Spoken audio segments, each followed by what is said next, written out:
need to be sure of the church that you're in, what's appropriate to the tradition.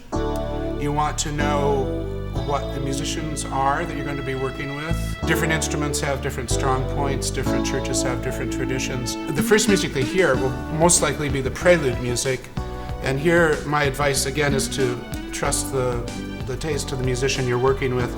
The music you might have planned in your dreams for a lovely wedding with a nice quiet thing might turn into a completely inappropriate choice when 14 people show up with 2-year-olds. It's really not that magical anymore to have background music. You might be more in the mood to let them have some significant silence till they're gathered, and then when the organ or other instruments start, it's likely to have some significance. I'd advise waiting until it's almost time for the bride's mother to come in. For my taste, I would have the bride and groom coming in together. And for whatever you do, don't have them slam a door in the bride's face before she walks in.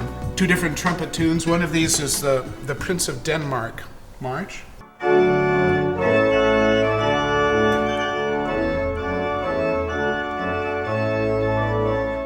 Another one also is this trumpet tune.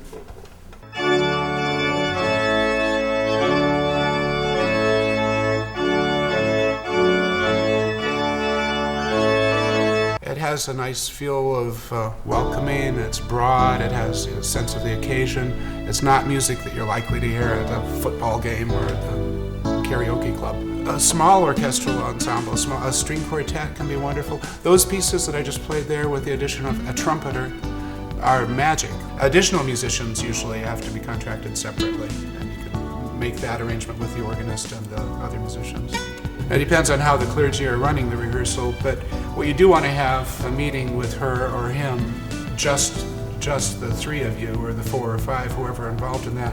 So you arrange an appointment to meet probably at the church, if it's going to be with an organ especially, get it settled, write it down. In the Roman tradition, quite often the couple will be walking to an altar for Our Lady, and in fact in the Anglican Church too, sometimes they'll actually go to the Lady Chapel and leave flowers or light a candle or something, and what better thing than to sing an Ave Maria. Also, it's certainly appropriate during communion. Once the wedding party is left, then the congregation leaves behind them, and if it's a piece that continues for 5 or 10 minutes, that's great. Maybe 3 years ago, somebody asked me to play the Mendelssohn one. That's the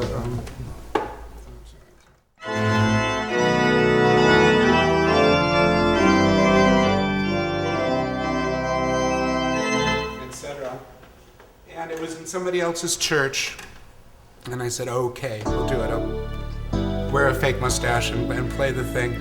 And I have to admit that it actually was a lot of fun. Although some churches specifically, and I believe this one might, have it written into the contract that those 2 pieces of music are not to be played.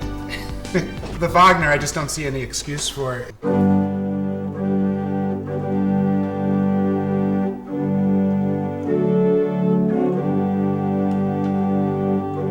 mean, it really doesn't sound like what I would want at my wedding. I wouldn't advise those as a general rule. There's better music. You turn around to face your adoring family and friends, and this is what comes out.